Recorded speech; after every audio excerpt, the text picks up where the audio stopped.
पुरुषोत्तम मास महात्म्य अध्याय 29 की कथा। अध्याय 29 में कदर्य नामक पापी ब्राह्मण के उद्धार का अद्भुत वर्णन मिलता है। पिछले अध्याय में कदर्य अपने पापों के कारण वानर योनि में जन्म लेता है। पुरुषोत्तम मास के प्रभाव से उसका उद्धार होने पर वह दिव्य शरीर धारण कर लेता है।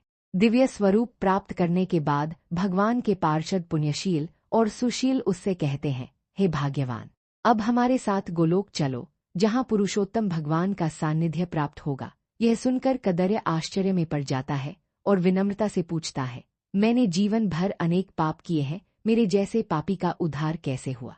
मुझे यह दिव्य गति किस पुण्य से प्राप्त हुई?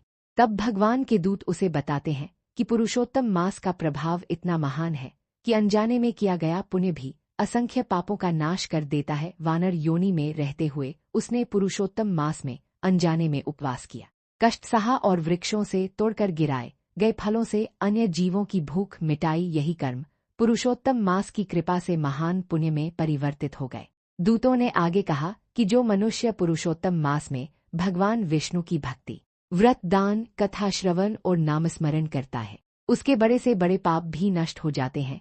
यह मास मनुष्य को सांसारिक बंधनों से मुक्त करके भगवान के धाम तक पहुंचाने की शक्ति रखता है। कथा का संदेश। पुरुषोत्तम मास की महिमा अपरंपार है। श्रद्धा से किए गए व्रत, दान, जप और भगवान के स्मरण से पापों का नाश होता है तथा अंत में भगवान की कृपा और मोक्ष की प्राप्ति होती है। बोलिए पुरुषोत्तम भगवान की जय। बोलिए वृंदावन बिहारी लाल की जय। जय श्री राधे कृष्णा।